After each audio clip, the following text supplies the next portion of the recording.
Buenos días de nuevo. Gracias a todos los que seguís conectados, que vemos que sois muchísimos. Y aquí esta parte va a ser mucho más, vamos a intentar que sea más dinámica, es difícil porque el doctor Jolar es súper dinámico. Vamos a intentar que sea más dinámica y más centrada en las interacciones farmacológicas y no farmacológicas de nuestros pacientes de edad. ¿Vale? ¿Te quedas? Quédate si vas a... Ah, que te vas a poner la chaqueta. Si habla en lo primero, lo suyo, si queréis. Podemos optar, está diciendo... Bueno, pero es que lo acaba de decir. No, si en 20 minutos esto y luego ya nos quedamos discutiendo para que hable Julián. Sí. Las preguntas es lo que no vamos a hacer. Vamos a hacer un mix de tratamiento farmacológico y no farmacológico en nuestros pacientes y de qué forma interactuamos o nos solapamos. En primer lugar,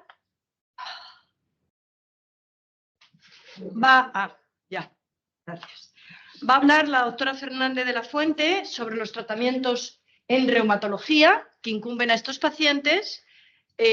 Luego vamos a pasar a ver consideraciones del tratamiento farmacológico, luego el no farmacológico, qué consideraciones pasan con estos pacientes que les bajamos la inmunidad, los inmunosupresores, tratamientos de osteoporosis, tratamientos no farmacológicos, estado nutricional y conclusiones. Todo ello pretendemos hacerlo en 20 minutos para que nos vayamos todos con una idea cerrada de todo lo que hemos contado, pero más parte para llevarla a la consulta. ¿De acuerdo? Bien. Vamos a hacer un mix entre la doctora Fernández Bursón y yo, que somos las dos reumatólogas. Entonces ella va a contar la parte más contundente y yo resumen. Cortar y resumen, cortar y resumen. Adelante, doctora. Hola de nuevo, chicos. Este sábado por la mañana. A ver, yo contaba con un poco más de tiempo, trataré de ajustarme, ¿vale? Básicamente, pues, lo que ya comentamos, el deterioro de las vías fisiológicas y más aún perpetrado y perpetuado por estos déficits nutricionales que ya ha comentado el Esteban, repercuten mucho en la eficacia de los medicamentos y en las interacciones. Entonces, esto hay que tenerlo en cuenta a la hora de elegir las terapias, porque además también tenemos en este rango de edad disfunciones cognitivas que dificultan la adherencia a los tratamientos y la toma adecuada de los mismos. Los síntomas crónicos y las comorbilidades en nuestros pacientes justifican que tengan una polimedicación, pero también condicionan la elección de las terapias adecuadas, como también se ha ejemplificado en el caso clínico anterior. Entonces, tenemos que tener en cuenta a la hora de elegir el tratamiento qué objetivo tenemos al ponerlo, qué balance riesgo-beneficio hay respecto a los efectos secundarios y a las interacciones entre ellos y, por supuesto, las preferencias del paciente y los recursos económicos de los que dispone. Todo eso va a condicionar qué tratamiento vamos a escoger. A la hora de elegir la terapia hay ciertas recomendaciones publicadas por la OMS para reducir esa polimedicación y optimizar esa elección. Yo he hecho una lista de comprobación práctica que podéis consultar en la tabla, que creo que puede ayudar bastante. Básicamente consiste en decidir con qué objetivo ponemos la terapia. ¿Es aliviar o es curar? ¿Por cuánto tiempo la vamos a mantener? ¿Se trata de un tratamiento agudo? ¿Se trata de un tratamiento crónico? ¿Qué dosis vamos a emplear también?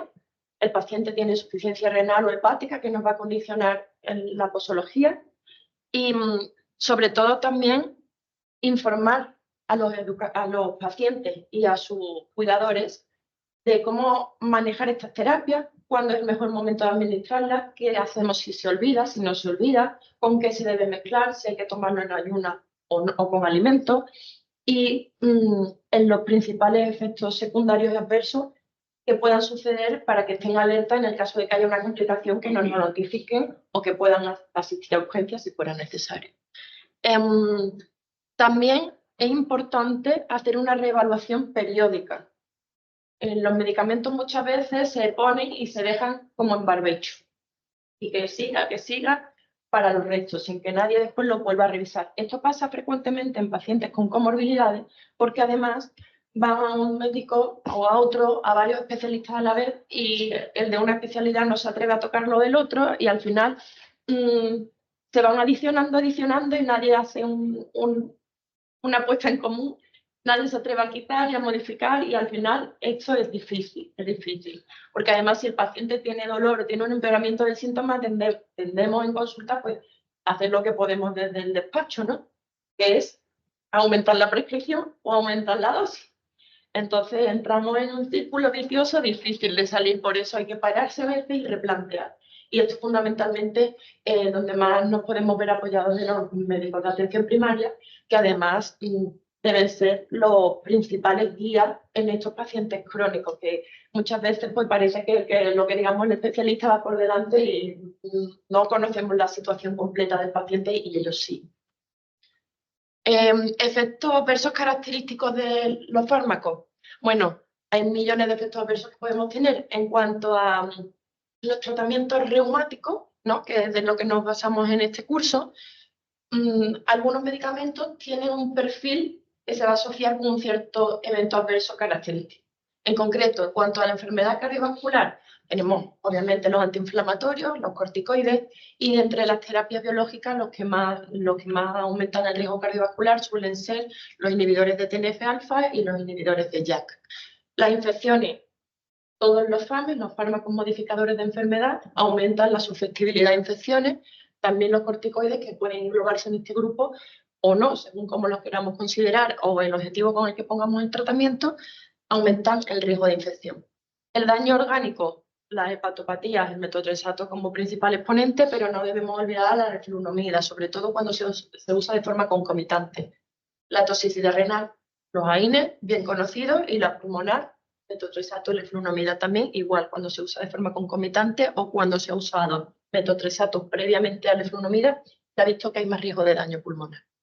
En cuanto al daño neurológico, no lo vemos tanto en consulta. Los principales responsables de neuropatía suelen ser la hidroxicloroquina, que es algo que no se suele comentar, y las enfermedades desmielinizantes pueden desencadenarse o agravarse por el uso de inhibidores de TNF-alfa. Las miopatías, las estatinas ya lo sabemos, lo hemos comentado ayer, corticoides, hidroxicloroquina, colchicina, lo comentamos ayer. La osteoporosis también muy comentadas ayer, la osteonecrosis también, y de nuevo recordaros los inhibidores de checkpoint, ¿vale? En concreto se usan mucho en tratamientos de cáncer de piel, melanoma, y en pulmón. Son los más ahora mismo que más se emplean, pero bueno, cada vez hay más, ¿no? Patologías. Si nos adentramos en el tratamiento del dolor, el dolor y el riesgo cardiovascular muchas veces van de la mano, porque uno de los medicamentos más útiles para el dolor son los antiinflamatorios no esteroideos, que aumentan el riesgo cardiovascular. En los pacientes reumáticos y en pacientes concretamente de este rango de edad, está indicado un cribado anual de riesgo igual que en la población normal. Así que tenemos que tener la consideración de que de por sí, por su enfermedad reumática y por muchos de los tratamientos que empleamos, el riesgo cardiovascular está incrementado. En general se estima que el riesgo cardiovascular de padecer una enfermedad reumática se equipara a tener, por ejemplo, una diabetes. Concretamente, por ejemplo, la artritis reumatoide tienen un peso similar. Entonces, bueno, habría que conocer los algoritmos de población general, tanto en prevención como en tratamiento. Tenemos diferentes usos de medicamentos para el dolor. Por un lado distinguimos los tratamientos de las crisis y por otro lado el tratamiento de fondo, algo de mantenimiento. Cuando hablamos de tratamiento de crisis, ahí solemos usar los antiinflamatorios, y ahora os diré unas consideraciones de cómo elegirlos, o los corticoides, ¿no? Cuando hablamos sobre todo de enfermedades inflamatorias como las artritis o vasculitis, autoinmunes, ¿vale? También en las crisis solemos reservar los tratamientos opioides y de benzodiazepinas. ¿Por qué? Porque en general debemos huir de los tratamientos crónicos con estas terapias. En algunos casos están justificados o no quedan otras opciones, ¿no? Por ejemplo, en las espondiloartritis hay veces que el paciente va a requerir antiinflamatorios de forma crónica y podríamos considerar prácticamente que es de la poca o la única casi enfermedad que justifica un uso crónico del antiinflamatorio no esteroideo. Los opioides normalmente hablamos cuando se usan de forma crónica, cuando estamos ante un dolor crónico oncológico. Pero ¿qué hacemos con los pacientes no oncológicos que tienen dolor crónico? hay veces que un paciente con artrosis y un dolor crónico no nos queda otra que poner opioides a largo plazo. Hablamos de los artrósicos fundamentalmente. En la fibromialgia hay veces que también nos vemos obligados a usar de una forma más prolongada que la que quisiéramos el tramadol. Suele ser de los opioides más seguros y con más evidencia para esta patología. El nolotil, últimamente hay muy mala prensa y parece como que está como de moda, los pacientes se lo saben de memoria y se lo dejan de tomar. Tiene mucho uso y nos ayuda mucho, sobre todo a reducir los antiinflamatorios no esteroideos. Hay que seleccionar bien a los pacientes, hay que informar a los pacientes y vigilarlos más estrechamente en aquellos de riesgo. Pero es verdad que, bueno, en estos perfiles de pacientes inmunosuprimidos y todo esto, pues quizás lo podríamos reservar igual para más crisis que tan de fondo. Todo depende del perfil. Cuando hablamos de tratamiento de mantenimiento, el principal exponente es el paracetamol, ¿no? Es verdad que tenemos otros recursos cuando hablamos de, que ahora hablaré un poquito más de los escalones analgésicos, ¿no? La analgesia de primer escalón, tenemos por un lado paracetamol nolotil y por otro lado tenemos gabapentinoides, como la pregabalina, y antidepresivos. Debemos recordar e informar a los pacientes que estos medicamentos los ponemos para el uso de dolor crónico, que después se leen los prospectos, dicen que es un antidepresivo y dicen que yo no tengo depresión, yo no me voy a tomar porque yo lo he leído y sé que tengo depresión. Doctora, yo no tengo depresión, yo lo que estoy mal de ánimo porque me duele todo. Entonces hay que informarles que lo estamos poniendo con otro objetivo diferente. ¿Vale? Que eso muchas veces dificulta la adherencia al tratamiento cuando no comprenden el por qué lo estamos mandando. Y después también quería poner en valor el uso de los SISADOAS, los fármacos de acción lenta para los síntomas de la artrosis, que son la condroitina y la glucosamina los más empleados. Estos medicamentos nos van a ayudar a largo plazo, tomados de forma crónica, a reducir el riesgo cardiovascular fundamentalmente porque reducen el consumo de antiinflamatorios y otros fármacos como por ejemplo los opioides cuando se usan de forma sostenida. Es verdad que la eficacia sobre el dolor en sí misma no es muy potente, pero sí que nos van a permitir esta mejoría cardiovascular. Y bueno, la colchicina también la podemos usar a veces más de fondo, incluso para prevenir estos brotes, y también se está viendo, como comentamos ayer, la mejoría en el riesgo cardiovascular. Por último, mencionar las infiltraciones intraarticulares nos ayudan también. Por un lado, cuando usamos corticoides para un brote, que normalmente en estos casos es cuando lo usamos por una afectación monoarticular, ponemos el corticoide local, reducimos muchos efectos adversos y aumentamos la potencia de este medicamento en la zona que queremos tratar. También nos podemos ver beneficiados del uso de ácido hialurónico y plasma rico en plaquetas, sobre todo en patologías degenerativas, fundamentalmente donde tenemos más datos, en la artrosis o en la esclerosis. Aunque los resultados clínicos hasta ahora pues, son dispares, es verdad que se ha demostrado que tienen una reducción del dolor a largo plazo y consumo de otros fármacos. Tienen ese efecto ahorrador de otros fármacos, igual que cuando ponemos ahorradores de esteroides, pues en este caso ahorradores de opioides, pues podemos decir, ¿vale? En cuanto a esto, como comentaba, los escalones. La OMS clásicamente ha dividido los fármacos en 3 escalones analgésicos. Últimamente ya se está mencionando más bien el concepto ascensor, ¿vale? Porque el paciente puede ir oscilando del escalón 1 al 4 en función del momento vital y el contexto clínico. No tiene por qué ir subiendo la escalera poco a poco. Hay veces que podemos pasar de un primer escalón a un cuarto directamente pulsando el botón. Ese es el concepto que están queriendo introducir ahora. Y es verdad que aquí en este esquema falta el cuarto escalón, que serían las terapias invasivas que suelen hacer la unidad del dolor, ¿no? Pues las infiltraciones raquídeas, la radiofrecuencia, todas estas cosas, la rizólisis, ¿vale? En cuanto a los fármacos antiinflamatorios no esteroideos, podemos seleccionarlos, sobre todo dividiendo en función del perfil de riesgo gastrointestinal. En pacientes con un riesgo gastrointestinal alto, a partir de ahí vemos su riesgo cardiovascular y seleccionamos. Generalmente, los fármacos que usamos más en este rango de edad por su seguridad son el naproxeno y el celecoxib. El celecoxib es más seguro a nivel gastrointestinal y el naproxeno es más seguro a nivel cardiovascular. Si tenemos que seleccionar, pues en función del perfil vamos añadiendo inhibidores de la bomba de protón o vamos reduciendo o aplazando las dosis, ¿vale? Ya lo podéis leer más detenidamente. Los corticoides. Tenemos diferentes corticoides en función de su potencia. También los seleccionamos en función del contexto clínico. Tenemos como estándares de mantenimiento crónico la prednisona y el deflazacort.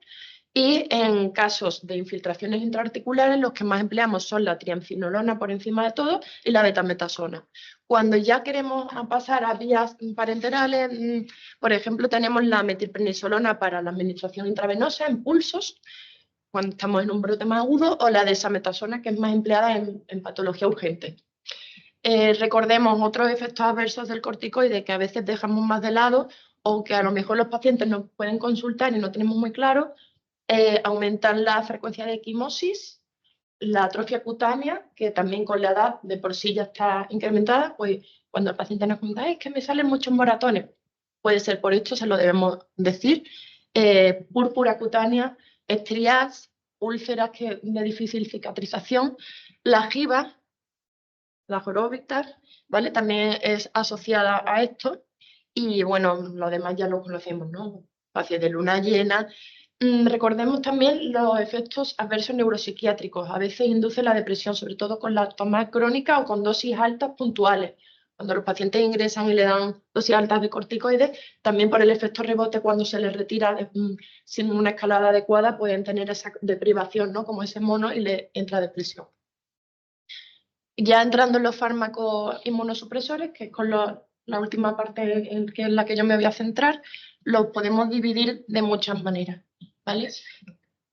Sí. Entonces, aquí he dejado miles y millones de abreviaturas porque no sabía cómo hacerlo para resumirlo en una diapositiva. No sé si en las diapositivas finales cuando las pasen en la plataforma, porque hice un índice con el significado, pero bueno, más o menos os lo iré explicando. Los corticoides ya lo hemos mencionado mucho. Es preferible una dosis única matinal que dividir la dosis, ¿vale? Eso es muy importante porque así respetamos el ritmo circadiano del cortisol y también es preferible en algunos pacientes para reducir la dosis se puede plantear la opción a días alternos, ¿eh? Se ha demostrado que se puede reducir la dosis y mantiene de forma estable esta pauta en cuanto a nivel articular, ¿no? A nivel inmunológico es suficiente. No olvidemos la acción intravenosa y las infiltraciones. Para reducir esta opción también nos sirve. En pacientes con alto riesgo de efectos adversos de corticoides tenemos los mayores de 75, que más o menos es lo que estamos hablando, ¿no? Del adulto mayor. Los osteoporóticos, los diabéticos, los que tienen enfermedad cardiovascular y el glaucoma, ¿vale? Hay riesgo de empeoramiento del glaucoma con los pacientes con corticoides. La hidroxicloroquina en general es el FAME preferido para los pacientes mayores. Sí que os recuerdo que puede prolongar el intervalo QT y generar riesgo de arritmia y también en uso prolongado más de 5 años en dosis acumuladas de más de 200 miligramos diarios, que no solemos usarlo de forma mantenida, normalmente no, a veces sí. También tiene riesgo de retinopatía y deben recibir una revisión oftalmológica anual. El metotrexato, también muy empleado, muy conocido, muy seguro. Sí que es verdad que usamos dosis menores en este rango de edad, porque tiene más eficacia y nos aseguramos que tenga menos efectos secundarios. Está contraindicado en patología de hepatitis y no dializa, por lo cual en pacientes renales no lo podemos dar. La neumopatía intersticial asociada al metotrexato es aguda, no es la neumopatía intersticial difusa de la EPID, ¿vale? Es una neumopatía intersticial aguda, tóxica, que es un efecto raro y no es dosis dependiente, es decir, no depende de la dosis que le demos de metotrexato. Le podemos dar 5 miligramos, que si le da, le da. Esto a quien le toque, le tocó. ¿Vale? Azatioprina, no lo usamos tanto, es menos frecuente, pero siempre hay que vigilar los niveles de la tiometilpurintraspeptidasa para ver que no tengan déficit y de seleccionar la dosis en función de la enzima que tenga el paciente. Cuando no disponemos de esta enzima, podemos emplear como valores de referencia el volumen corpuscular medio, porque así nos vamos viendo qué toxicidad hematológica va generando el paciente. Hay que tener mucho cuidado con los hipoglicemiantes que aumentan la mielotoxicidad. Tienen una interacción grave, en algunos casos no queda otra que darlos, pero siempre reduciendo muchísimo la dosis, ¿vale? La ciclofosfamida, preferible administración intravenosa, es bastante tóxico, solo hay que darlo en situaciones de extrema gravedad, ¿vale? Y requiere la prevención de cáncer vesical con el MEDNA y también el uso de cotrimosazol para la prevención de neumocistis. Cuando hablamos de FAMES biológicos, por cierto, os he dejado con los que están en negritas con el asterisco, son los que en general se consideran más seguros y están más estudiados en este rango de población, ¿vale?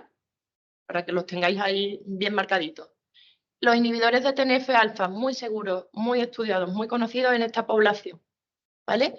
No lo debemos emplear en insuficiencias cardíacas, sobre todo avanzadas, y aumentan el riesgo de infecciones oportunistas, fundamentalmente tuberculosis y virus de varicela zoster. Y los inhibidores de interleuquina 6, como el tocilizumab, están muy estudiados en la arteritis de células gigantes, ya os lo comenté ayer, muy seguros. Disminuyen el uso de corticoides, incluso en esta patología están indicados por encima del metotrexato, es decir, no habría que pasar por un FAME sintético previamente, sino que directamente ante fallo o si prevemos que estamos el paciente con el riesgo de efecto secundario a corticoides, directamente podríamos pasar al biológico. Los inhibidores de CTLA4, la Batacep, muy seguros, muy estudiados y muy poco riesgo de infección. En estos pacientes también lo podemos usar con mucha seguridad. Inhibidores de IL-17, IL-12, 23 e IL-23, también muy seguros en este rango de edad, sin problema. Rituximab es menos seguro, ¿vale? Aumenta el riesgo de infecciones hepáticas, de neumocistis, también aumenta el riesgo de COVID bastante. En cuanto al riesgo cardiovascular, sí que es bastante más seguro, que podría ser una buena opción, o en neoplasia hematológica o otras enfermedades linfoproliferativas, nos podemos ver beneficiados de su uso, por ejemplo, en artritis reumatoide o en síndrome de Sjögren cuando tengan linfoma. Los inhibidores de IL-5, mepolizumab muy seguros, el belimumab también altamente seguro y además no requieren ajuste de dosis, ¿vale? Por insuficiencia renal o hepática. Lo mismo sucede con el apremilast, que es otra opción para los pacientes con artritis psoriásica en este rango de edad, pues sobre todo si tienen comorbilidades hepáticas o infecciones recurrentes, pues lo podríamos emplear con mucha tranquilidad. Y los inhibidores de JAK, en este rango de edad no están muy aconsejados, hay veces que no queda más remedio. Si tenemos que seleccionar alguno, usaríamos baricitinib a dosis de 2 miligramos diarios, que es el que más seguridad y estudios tiene a favor. Los antifibróticos son muy poco seguros, tienen riesgo de hemorragia y perforación intestinal, sobre todo en pacientes que tienen antecedentes de úlceras intestinales o alguna cirugía abdominal, ¿vale? Cuando son necesarios se emplean, pero es verdad que tenemos que ser cautos a la hora de seleccionar estos pacientes, ¿vale? Antes de iniciar una terapia de estas características debemos evaluar el estado de riesgo de infección de nuestros pacientes, fundamentalmente ver qué inmunizaciones tiene antes de iniciar la terapia, vacunar al paciente de todo lo que le proceda y después acompañar de una vigilancia periódica. Sobre todo si hace falta dar tratamientos preventivos, como el caso de la hepatitis B, podemos asociar entecavir, consultando con el digestivo, por supuesto, la carga viral y el momento de la enfermedad a la hora de elegir la terapia. Las inmunizaciones, ya sabemos, las más recomendadas, la gripe, siempre. En caso de rituximab tenemos que dar un refuerzo al mes, después de la primera dosis. El neumococo, normalmente ponemos la primera vacuna no conjugada y luego añadimos la segunda, la polisacárida, segunda dosis de refuerzo. Y ¿qué más? En general, vamos. Esas son las recomendaciones principales en este rango. La hepatitis. Normalmente, si están inmunosuprimidos, recomendamos la dosis de 40 y hay que constatar la seroconversión al mes posterior de la última dosis. No obstante, el paciente, hay veces que tenemos que empezar la terapia antes, se recomienda que tenga puestas las 2 primeras dosis por lo menos, ¿vale? Luego, según la terapia que elegimos, revisiones oftalmológicas, dermatológicas, cardiovasculares, etc. Y el seguimiento debe ser más estrecho según cómo esté la enfermedad. 1 o 2 meses al inicio de la terapia o en fase agudizada, 3, 6 meses en fase más estable. Y bueno, he intentado resumir lo más que he podido. Hasta aquí llega mi parte y si la siguiente la doctora Martín. Sin olvidar nunca la determinación de cuantiferol o mantús, por fin. ¿Vale? Ahora vamos a pasar a los tratamientos de la osteoporosis en los pacientes mayores, cuando se han fracturado. Muy bien, bueno, esto es un poquito resumen de lo que hablamos ayer, ¿no? Que a nivel del hueso lo más fisiológico siempre sería empezar con un osteoformador y luego seguir con un antirresortivo, pero como os dije ayer, pues por coste-efectividad, pues según están los tratamientos, pues de momento nos tenemos que ir adaptando a las guías que nos indican qué tratamiento es el mejor para el paciente, como vimos ayer en las diapositivas que os dije. Un poquito de resumen de lo que dijimos ayer, pues pacientes de bajo riesgo, pues vamos a optimizar los suplementos de calcio y vitamina D, como hemos dicho, siempre cubrir las necesidades. Cuando de manera natural no se cumple, pues vamos a tener que ir a los suplementos. El ejercicio adecuado al riesgo, pues luego veremos. Y también, como dijimos ayer, el ejercicio nos va a ayudar al tratamiento farmacológico. Hay muchas guías en todo el mundo. A nivel del ejercicio físico, la osteoporosis, no hay consenso, pero más o menos el consenso entre todas las guías es que lo que dijimos ayer, lo que más evidencia tiene son ejercicios de resistencia, añadirlos a ejercicios aeróbicos y ejercicios de equilibrio. Los ejercicios de resistencia que hemos estado hablando, pues ya sabéis que es para potenciar el músculo, que podemos hacer, como ha dicho antes Esteban, pues con bandas elásticas o con pequeños pesos, ¿no? o pesos progresivos para que ese músculo vaya cogiendo fuerza. El ejercicio aeróbico, lo que más recomiendan son ejercicios aeróbicos de impacto por el propio estímulo, ¿no? que hace el hueso, ¿no? al impactar contra el suelo. A mayor impacto, pues sabemos que el ejercicio va a hacer que se produzca mayor efecto anabólico a nivel del hueso. Y luego de los ejercicios de equilibrio, como os decía ayer, el que más evidencia, más estudio tiene es el Tai Chi. Y luego recordarlo, hábitos de vida saludable, que se ha dicho aquí durante todo el curso, pues un buen aporte de proteínas, un buen aporte de calcio con la dieta, evitar el hábito tabáquico, evitar tomar más de 3 dosis de alcohol al día.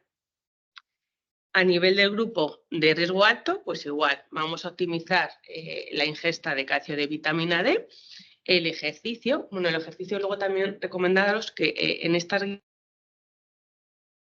los que os he hablado son ejercicios generales para la osteoporosis. Luego, cuando tenemos una fractura, ya sea vertebral, de cadera, de radio, pues ahí tenemos que hacer unos ejercicios específicos para rehabilitar al paciente, ¿vale? Pero todos estos ejercicios hemos dicho a nivel de la osteoporosis en general. Pues en este grupo de alto riesgo, como decíamos ayer, pues empezar con antirresortivos, pues ya sabemos que nos decantaremos a fosforatos orales o parenterales o el denosumab. Los parenterales o el denosumab iremos, como decíamos ayer, cuando haya problemas gastrointestinales, problemas a nivel de adherencia en pacientes mayores. Y luego los de muy alto riesgo, que también comentábamos ayer, pues os acordáis que en la guía de la SEION pues está definido como pacientes que tienen 2 o más fracturas vertebrales, una fractura de cadera y una fractura vertebral, aquellos que tienen la DMO, medio nivel de la T-score muy bajita, por debajo de 3. Pues ahí estaríamos considerando prescribir un tratamiento anabólico. Y como también decíamos ayer, pues ya sabéis que empecemos lo que empecemos, a nivel de la secuencialidad, pues si empezamos, como decíamos antes, el romosozumab, pues solo 12 meses, luego un antirresortivo, la teriparatida 24 meses, luego darle un antirresortivo y la avalo, que también os comentaba ayer, pues serían 18 meses y luego seguir de un antirresortivo. Consideraciones a nivel de tratamiento de la osteoporosis, pues ya sabéis pues que los bifosforatos orales se deben evitar cuando hay patología digestiva alta. Evitar los IVPs en el uso prolongado. El romosozumab, como os contaba ayer, estaría contraindicado en pacientes que tienen un antecedente de ictus o de infarto. Y también, como os dije ayer, las diferencias que aquí en España sería para siempre, en Estados Unidos pues solo tienen en cuenta esta contraindicación se ha pasado durante el último año. A nivel de la teriparatida, ya sabéis que estaría contraindicado en pacientes que tienen una fosfatasa alcalina alta o que han recibido tratamiento de radioterapia o tienen más riesgo de metástasis óseas, pues ahí teníamos que estaría contraindicado el tratamiento de la teriparatida y de la valoparatida también. Y luego aquí os traemos esto del calcio, evitar la inmovilización. Esto está sacado de unas recomendaciones del Grupo de Uso Racional de Medicamentos, que está publicado en Andalucía.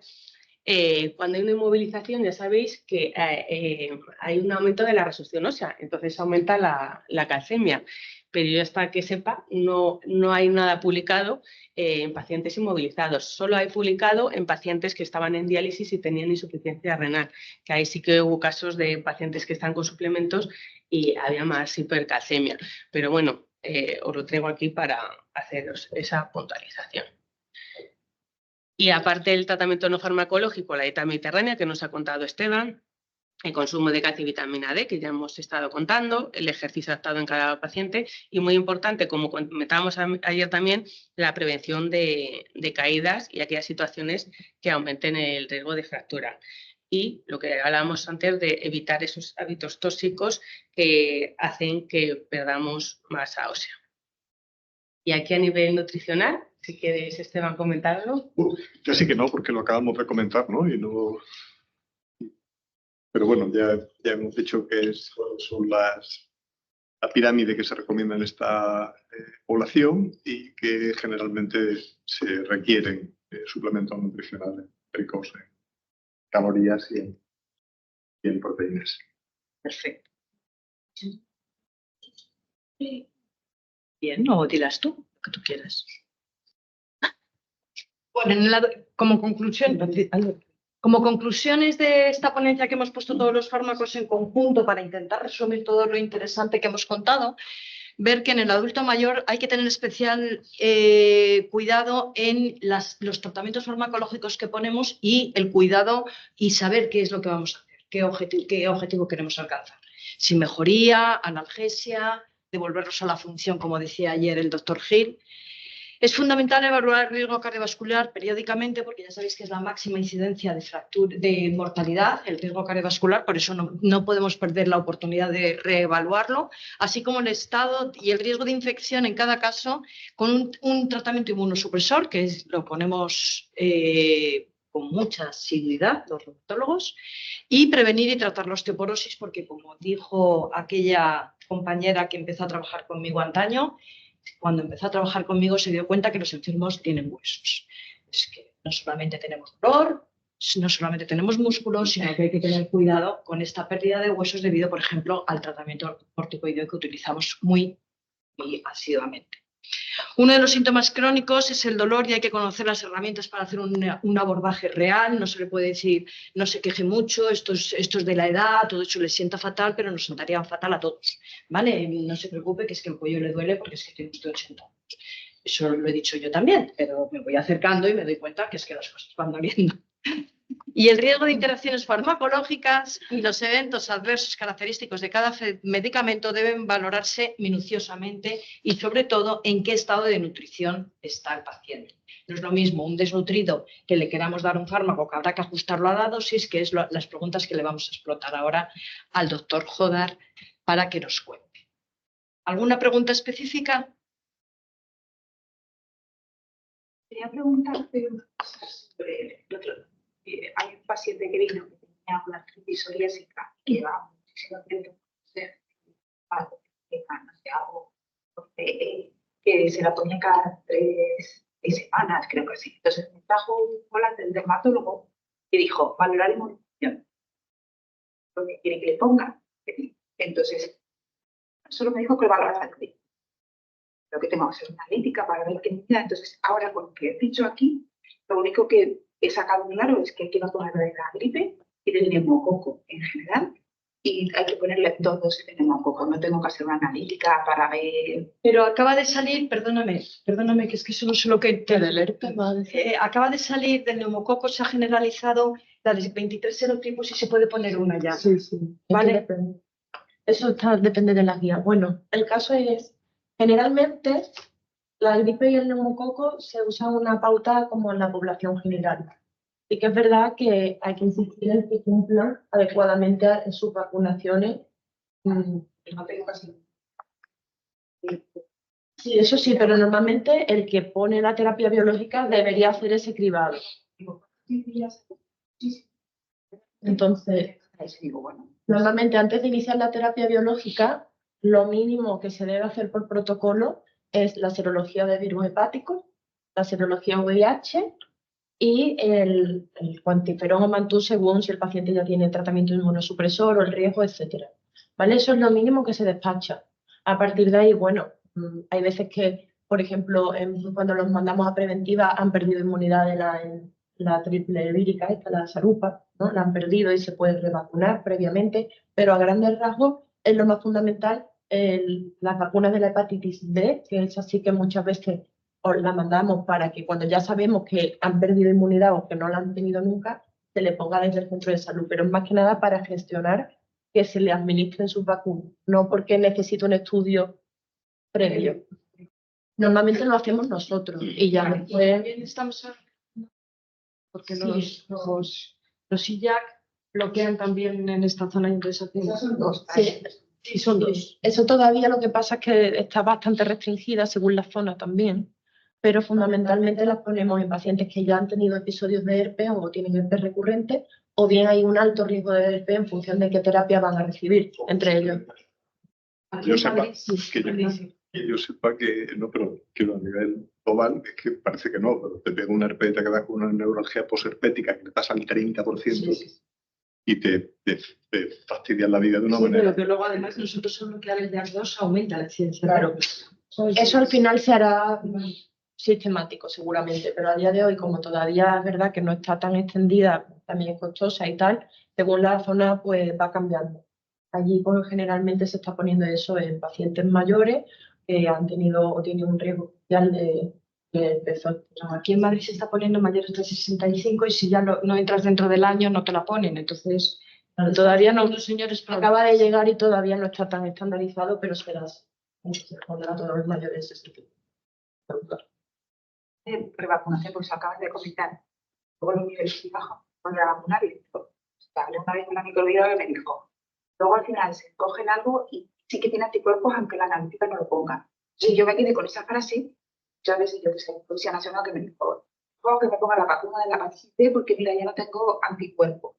Y yo le dije, porque eso no pasa nada, porque lo has tenido y aunque no lo ponga aquí, a lo mejor lo estoy diciendo mal, porque has dicho que hay que En revacunar. general, en la hepatitis B precisamente es donde sigue esa recomendación en concreto de monitorizar la seroconversión, porque sí que tenemos los niveles de anticuerpos antígeno S, son los de la vacuna, que a partir de, pues según el periodo de laboratorio, pero sí que está estandarizado que hay unos niveles que garantizan la protección. Entonces tampoco es lo mismo el que ha padecido hepatitis y la ha perdido que el que nunca ha recibido una vacuna ni ha estado en contacto. Entonces, ante esos que nunca han tenido nada, si van a recibir terapia inmunosupresora, deberían recibirse.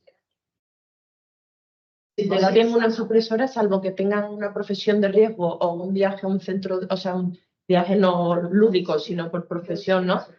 Por ejemplo, militar. Yo creo que Pero tenía inmunosupresión. La vacuna, pero luego ya no tenía anticuerpos y no estaba inmunodeprimido. No, pero eso es aparte. Pero le íbamos a poner, no, si no vas a poner inmunosupresión, no se recomienda. pero a lo mejor siendo policía, con contacto de No, esto ya te lo digo con seguridad porque yo no he hecho inmunoconversión. O sea, yo tengo 6 puestas y no he aumentado los anticuerpos. Si me tuvieran que inmunosuprimir, me tendrían que poner otra. Claro. Pero si no, aunque seas población de riesgo, ¿sabes? Pero yo que además pertenezco al grupo de investigación de las vacunas, que soy muy mayor, me pusieron 6 dosis y no había forma, o sea, ni un anticuerpo sinteticé. Entonces, mientras no vayas a pasar a tratamiento inmunosupresor, Claro. no se recomienda. Pero si vas a pasar, sí, ante la duda, porque como no sabemos en qué nivel estamos, al final, en la práctica, casi nadie hace lo de monitorizar la seroconversión. Pero ahora En la no. práctica, pero se debería. sí. Por protocolo es lo que se recomienda. Después sabemos que en la vida real Igual que estas mirar cosas bien, nosotros también, en el servicio, nosotros también les mandamos a que hagan un chequeo cardíaco. La insuficiencia cardíaca también se pueden descompensar con la inmunosupresión. ¿Algo más? ¿Y desde casa hay algo? Ay, espera. No hay pero No hay nada. Gracias, David. Bueno, pues vamos a hacer aquí unas preguntas también dinámicas para cerrar. ¿Quieres que empecemos por las por el mejor. Vamos a ver, no tengo tiempo. Yo aguanto, ¿no? Yo aguanto encantado. No, Soy muy resiliente. es que el doctor tiene prisa. Yo soy como Gandalf, siempre llego Pero sí, al alba del tercer día. Mira, ¿seguro que aguantas? Sí, sí. Que no hay, no. Vamos a ver, a la doctora Martínez, ¿qué piensas de ante una fractura el tratamiento con electroterapia? ¿Cuál? ¿Cómo? ¿Es una buena opción a magneto? Dentro de la electroterapia, las fracturas vertebrales, la que ha demostrado más evidencia es las corrientes analgésicas, pues tipo TENS, a nivel de mejorar el dolor. Y luego hay muchos estudios de los campos magnéticos pulsantes. Los campos magnéticos pulsantes lo que hacen es aumentar la osteoformación y disminuye la resorción ósea. Nosotros estamos haciendo un estudio multicéntrico que además lo hacemos por la SEIOM y de momento lo que estamos viendo en los resultados preliminares es que nuestros pacientes disminuyen el dolor, es lo fundamental. A nivel de cambios, a nivel de la densitometría, en un año que es el estudio no hemos visto ningún cambio. Tenemos otro analgésico. Pero sí, cada vez además la magnetoterapia sí que además está usando, incluso hay estudios que la usan en tratamiento de osteoporosis glucocorticoidea. Durante esa fase la usan, o sea que es de lo que tiene más evidencia. Luego ayer contaste lo de los corsés, que nos quedó muy claro, los semirrígidos los más adecuados. ¿Y la cifoplastia? ¿Cuándo? ¿Cómo? ¿Por qué? La cifoplastia ya sabéis que en las guías la recomienda cuando el tratamiento conservador no funciona. Entonces, ¿cuándo estaría recomendado? Si nuestros pacientes utilizan, a pesar de dosis con mórficos, no toleran el dolor y de hacer la cifoplastia siempre estaría después de las 4 semanas, o sea, no pasa mucho porque ya sabéis que si se la hacemos a los 3 meses ya pierde el efecto analgésico. O sea que la cifoplastia, vertebroplastia estaría indicado cuando el tratamiento conservador no lo tolera. Y una pregunta que no está aquí, pero veo que estás muy puesta, ¿a quién se la manda? ¿Radiólogo, traumatólogo, neurocirujano? Pues eso depende de dónde estés trabajando. Ahí pues el más especialista. Yo digo a la audiencia que no mandéis a cualquiera, a alguien que sepáis que lo hace bien, ¿vale? Yo creo que aquí merece la pena decir,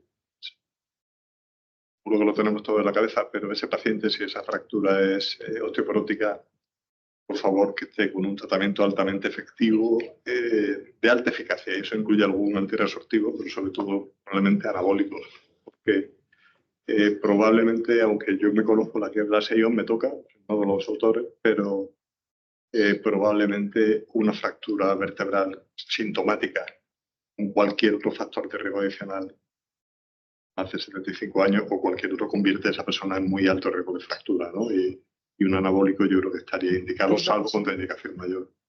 A nivel de cifoplastia y vertebroplastia, bueno, la diferencia de la cifoplastia y la vertebroplastia, ya sabéis que la vertebroplastia directamente mete el cemento en la vértebra y la cifoplastia hacen un baloncito, entonces también ayuda a recuperar un poquito la forma de la vértebra y es más seguro a la hora más seguro. Sabéis que hay Y estudios de la extravasación. que yo lo digo también por muchos traumatólogos que hacen la cifoplastia y se olvidan, o sea que hay estudios que tú cambias la densidad de la vértebra, entonces a nivel de la vértebra adyacente De arriba y de abajo se vuelan. hay más riesgo de fractura, entonces no hacer una vertebroplastia o una cifoplastia, sino luego poner un tratamiento o antirresortivo. Y en este paciente que estamos, como bien ha dicho Esteban, tratando y tiene un filtrado glomerular de, vamos a ponerlo 40, luego 30 y luego bajamos a 25, ¿qué hacemos? Entonces ya sabéis que, por ejemplo, por debajo de 30 podemos dar hasta bifosfonatos. Ya por encima de 30, pues los fármacos más seguros de osteoporosis en pacientes con insuficiencia renal, ya sabéis que es el denosumab y el ramos-sumab. Son los más seguros de estos Hay un pacientes. problemilla ahí, claro, con ese filtrado de enfermedad cardiovascular. Sabéis que los pacientes con insuficiencia renal no se mueren de diálisis, sino que se mueren de enfermedad cardiovascular, por eso no llegan a diálisis. y son pacientes de muy alto riesgo cardiovascular, más allá de que esto del riesgo cardiovascular con osozumab requerirá tiempo para quitarle la etiqueta, porque tampoco hay un... Serían candidatos por ahora a Venus. Pero sobre todo si tienen según qué edad y te quedas tranquilo de que pueden estar ya el resto de su vida tomándolo, ¿no? O una estrategia que la hicimos una vez con el nefrólogo, porque todavía no existía denosumab, vamos, sí existía, pero no se podía poner, no sé por qué, que fue ajustar la dosis por filtrado glomerular del zoledronio, rehidratando previamente. Eso lo hice con el si no nefrólogo. tiene un hiperpara secundario muy salvaje, que esté controlado con análogos de vitamina D, con vitamina D, pues a lo mejor tampoco es una barbaridad asociarle ese tipo de paciente, que a lo mejor ponerle un tratamiento dual, más allá de que esto no se puede decir y vas al infierno de los médicos prescriptores, porque la ficha técnica y tal y cual, pero es un paciente en el que yo lo hago casi de rutina. Un paciente que me llegue, que le acaban de hacer o le van a hacer una cifoplastia, una vertebroplastia, porque a veces llegan buscándote y tú no sabes nada de lo que ha pasado antes. Yo les pongo doble terapia. Yo también, bajando dosis por el filtrado, pero esto no lo hacemos ni tú ni yo, que somos sanos. No. A ver, a Esteban, ¿hay alguna forma, cuando te llega el paciente, ya lo has dicho antes, que hay que hacer una valoración de la masa, del IMC bien hecha y tal, pero hay alguna forma, que ya lo has dicho antes, yo creo, la tabla esta de fragilidad para ajustar por peso? Sí, bueno, es que es muy, para ajustar fármacos. Es muy llamativo. La mayoría de los fármacos, por lo menos que utilizamos nosotros desde el punto de vista metabólico, no se hace un ajuste por peso. De hecho, el único país que exige estudios dedicados y que contempla dosis diferentes es Japón. Sabéis que los japoneses, por lo menos tradicionalmente, eran más recortaditos. Ahora empiezan a ser lo mismo de huge que el resto, ¿no? Y sí, claro que parece razonable ajustar la dosis en pacientes que tienen muy bajo peso. Pero de momento, incluso para fármacos de estos de los que venimos hablando, como inhibidores de SGLT2, agonistas de GLP-1, la dosis que damos es la dosis que damos, que es el que en algunos le tienen un punto de corte para reembolso o incluso para indicación, en el caso de los agonistas de receptor de GLP, que no se suelen recomendar en personas por debajo de 20 o 23. Esta pregunta iba a colofón de que nosotros en la inmunosupresión, si es menos de 50 o más de 50, utilizamos una dosis de carga 1. Entonces, esto sería extensible al resto de fármacos, en mi humilde opinión fisiopatológica. Es una cosa... Dosis de carga es una cosa que en general en metabolismo no utilizamos. Yeah.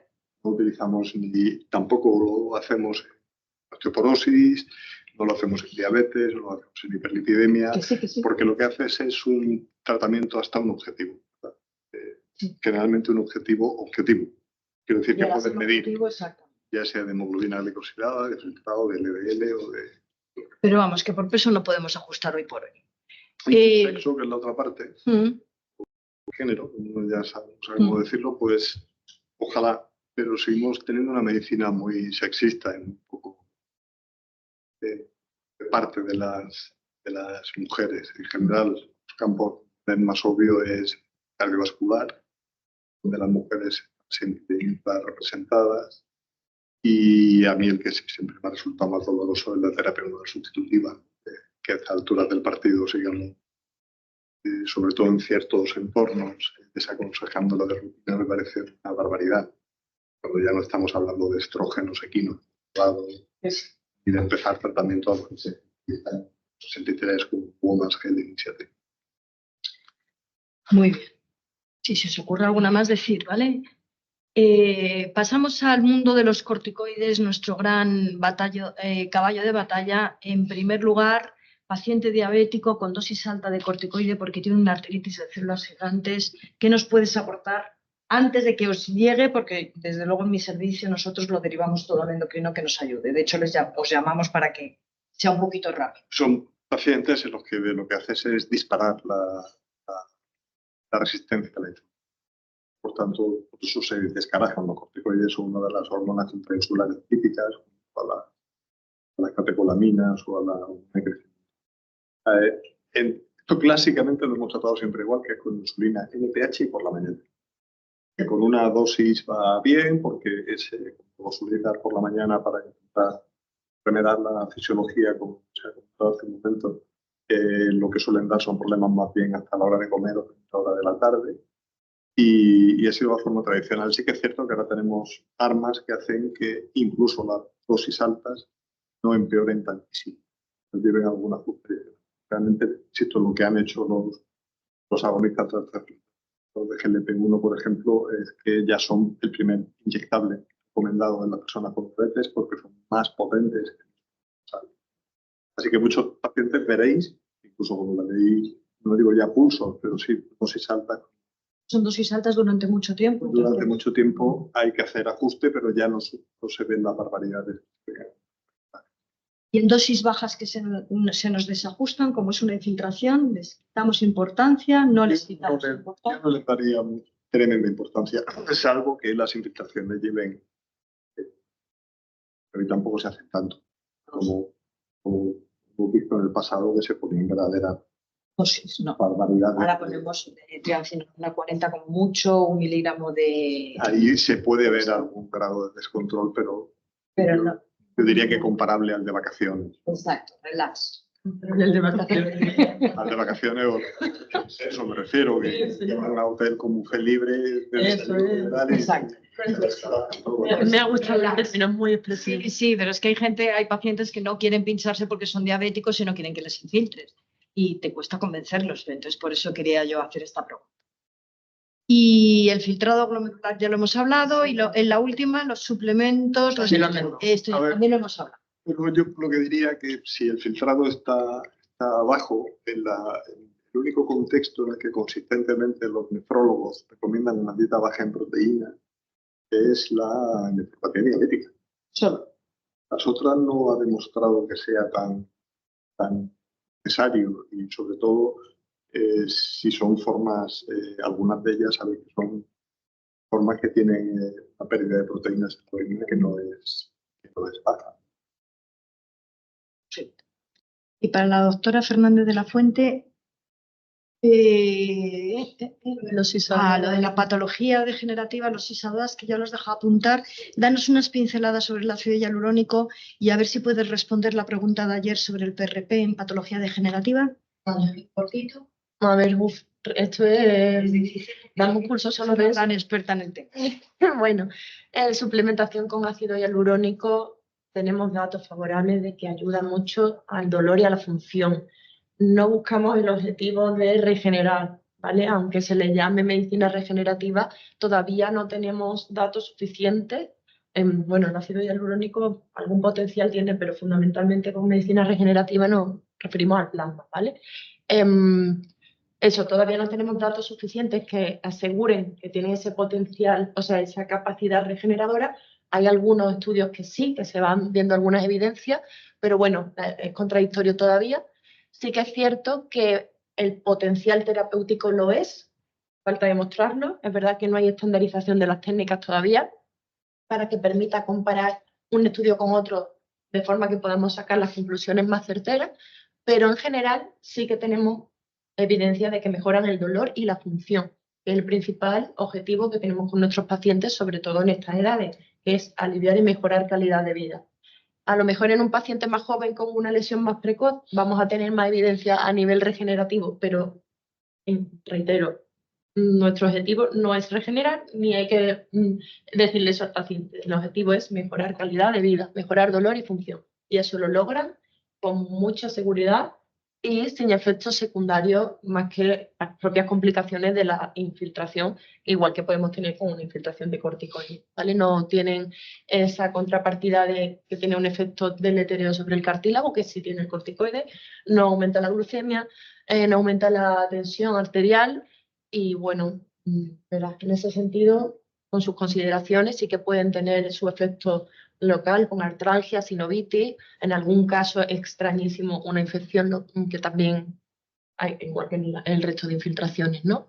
Y así a grandes rasgos, ácido hialurónico, si hablamos de la rodilla, que es lo que más usamos, la mayor viscosidad posible, Y en cuanto al volumen, bueno, no hay tanta estandarización. En general, en este caso hablamos de cuanto más mejor, pues sí, ¿vale? En general, más densidad, más volumen, pero si el ácido hialurónico es muy viscoso y muy resistente, hay veces que con poco volumen obtenemos los mismos resultados o incluso mejores en cuanto al efecto, por las propiedades reológicas del líquido, ¿no? Porque tenemos el ácido hialurónico, tiene un objetivo de sostén y después otro objetivo elástico, ¿no? De respuesta ante el ejercicio. Las propiedades del cartílago y del ácido hialurónico que contiene deben cambiar según el estrés mecánico al que está sometido. No es lo mismo la articulación en reposo que antes del ejercicio. Si es muy viscoso, no va a tener esa elasticidad en el movimiento. Entonces, hay veces que menos densidad y menos volumen, según el perfil del paciente, nos puede aportar más. Si ese paciente todavía tiene actividad deportiva, pues podemos plantearnos unos menos densos y menos volumen, que cuando lo que queremos es una artrosis muy pasada, que tiene muy poca movilidad, darle ese sostén a la articulación. Y sobre todo el espacio articular que nos quede. Fundamental diagnosticar. Hace ese efecto digamos, de aumentar el almohadillado y entonces ahí mientras más volumen y más viscosidad mejor. ¿Vale? Un poco así resumiendo muchísimo. ¿Vale? Y el PRP en adulto mayor, ¿eh? El PRP en adulto mayor igual, el mismo objetivo, mejorar dolor, de hecho, bueno, es súper seguro y mejora el dolor, pero sobre todo hay más estudios en cuanto a la función. El efecto es más lento que el ácido hialurónico por sus propiedades intrínsecas, ¿no? Estamos metiendo un cóctel de factores de crecimiento, tienen que dar ese margen a crecer, ¿no? En las células y es más sostenido a largo plazo también, ¿verdad? Y por último, tratamientos largos con corticoides. ¿Ponemos tratamiento preventivo para el hueso, antirresortivos o calcio y vitamina D solo? Bueno, según las guías, cuando el tratamiento es prolongado, se prevé que sea de 3 meses en adelante, incluso con dosis bajas de corticoides, por encima, en torno a 5 miligramos en adelante, que son la mayoría de nuestros pacientes, habría que poner antirresortivos directamente. En estos adultos mayores, jóvenes con densitometría previa, quizás. Claro, en jóvenes hay que valorar, pero como estamos hablando de paciente mayor, en general se les recomiendan los bifosfonatos orales como primera opción, salvo que el paciente tenga una fractura vertebral, que las recomendaciones pues suele ser la teriparatida, ¿no? En este caso, estandarizado. Y la última ya la has respondido antes con la afectación pulmonar del metotrexato y la levedad. Pues no, el metotrexato lo usamos tranquilamente. Yo te quería preguntar, cuando se filtra corticoides, aparte de descompensar la glucemia, les sube la tensión. ¿Cómo le controláis subida de tensión esos días previos? Si ya están tomando medicación, la añadís por la noche. Yo generalmente en pacientes que tienen hipertensión, les pregunto previamente si la tienen compensada y estable o cómo responden o si tienen algún tratamiento previsto ante una crisis. Si la tienen compensada y estable y el paciente está habituado a si tiene una crisis crónica, yo generalmente no hago ninguna modificación. Si el paciente no tiene una tensión compensada o tiene hipertensión grave con muchos fármacos, intento no hacer por lo menos que tengan realización. Ya a partir de ahí yo no tengo los conocimientos de manejo de hipertensión arterial suficiente. La verdad es que en general no he tenido problemas de descompensaciones, por lo cual, salvo que de verdad la situación sea de extremo riesgo, tengo que lo vigilen y si tienen problemas, poner a lo mejor una dosis de su tratamiento o que acudan a urgencias en el caso de avisarles. Lo fundamental es avisarles que estén al yo desde consulta no suelo hacer ninguna recomendación concreta más que eso, prevenirlo y que, bueno, habituado a manejar su crisis. Tomes, es lo que yo suelo hacer. Si alguien hace otra cosa diferente y me puede ilustrar, pues estoy abierta a oírlo. Vamos, no, pero creo que aquí hay que sabrá más de hipertensión, pero toca más lidiar a sus médicos. Tiene un componente de retención de líquidos cuando son por vía oral. Esto muy poco pasa. Hay pacientes que sí. A algunos le pasa, sí, es verdad que descompensar. Hay pacientes que van muy al límite y cualquier cosa los pone patas arriba. ¿No? Eso es que... De todas maneras, eso sucede más en infiltraciones tendinosas o en las bursas porque tienen más traspases. Cuando lo pones exquisitamente intraarticular, que también si lo hacen con guiado en estos pacientes, te cerciora 100% que estás en cavidad articular, ahí nada pasa. O sea, es algo que hay fuera. Lo que me llama la atención es lo de los corticoides asociados a altas dosis a depresión durante mucho tiempo. Sí. Claro, yo el uso que tengo sobre todo de corticoides es esta infiltración y cuando tú les infiltras es al revés, o sea, se ponen eufóricos. Los corticoides son Claro. importantes. Claro. Me acuerdo cuando hacía guardia y de eso que no se debería hacer, pero entraban los respiratorios, ¿no? Así como papapitufo, fules por completo, le ponía unos pelotazos de corticoides y al rato estaban súper felices. Estaban lo mismo de ahogado, la saturación había mejorado mucho, pero los corticoides son euforizantes, Sí. sabemos, a la dosis. Algunos en largo plazo. A largo plazo tienen el efecto. Dosis altas en un periodo agudo. De hecho, tengo pacientes que le ha sucedido, que han tenido alguna descompensación, le han puesto desametasona, que además los traumatólogos lo suelen usar más, ¿no? En sus postoperatorios y llegan a tener incluso efectos psicóticos en algunos pacientes. Dosis altas pueden darlo rápidamente. Y de hecho, el modelo natural que tenemos, que es el síndrome de Cushing, la enfermedad de Cushing, típicamente tiene alteraciones psiquiátricas, de depresión hasta psicótica. Dicho esto, el corticoide nos ayuda mucho, lo queremos, nos salva a los reumatólogos y parece que lo estamos demonizando. Lo que pasa es que lo conocemos mucho y sabemos cuáles son sus efectos, pero ¿cómo los No conocemos? dejan de ser corticoides, como Exactamente. como nosotros con la insulina. Somos dinamiteros, ¿verdad? Somos mineros, estamos todo el día utilizando dinamita. Utilizada con cuidado, no pasa nada, pero es dinamita, ¿no? Pero por eso estamos aquí, porque la cuestión es que sepamos la importancia que tiene lo que ponemos los demás, para que no haya efectos secundarios. Y luego solo hacer un apunte respecto a las infiltraciones de PRPs, que ya sabéis que la evidencia científica pues de momento es baja, porque no están protocolizados las dosis, la fórmula de extracción de los PRPs. Yo creo que es una alternativa, pero habrá que ver, ¿no?, qué pasa. Los probióticos, ¿no? Que cuando ya parece que va a haber algún dato han cambiado la fórmula y la composición, y ya que ya otros bichos y otras cantidades, ¿no? Y tienen que volver a empezar. Bueno, pero esto del PRP hay mucho que hablar. Hay mucho que hablar porque la gente que lo hacemos, la eficacia es altísima. No quieran invertir dinero porque es una cosa autóloga y abarata, suben los precios en los kits. O sea, que nada tiene que ver ni con la parte farmacológica ni nada, porque es una cosa autóloga. Entonces, pero la eficacia es altísima. Entonces, por eso tiene tantos frenos. Que es una cosa barata con alta eficacia. Y los dineros son los dineros.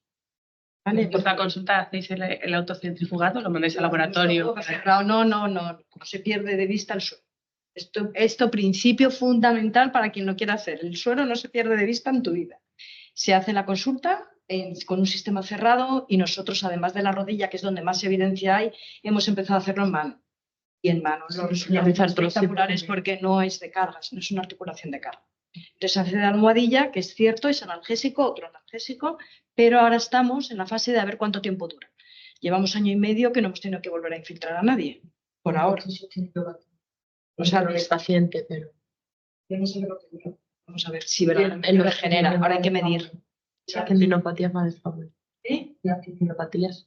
Sí, en las tendinopatías acabamos de hacer nosotros en una rotura del Aquiles en la inserción calcánea. Estoy hablando de experiencia de expertos. Vamos a dejarlo ese tema y seguimos oído. No hay datos clínicos todavía que lo avalen, pero hay que potenciar experiencia clínica y potenciar la investigación. Bueno, todo tendrá que ir respaldado por la ciencia. Hemos llegado vamos en tiempo justos, justísimos, como lo habíamos programado. ¿No hay más preguntas en el foro? ¿Se me ha escapado? No hay más preguntas en el foro. Gracias a todos por participar.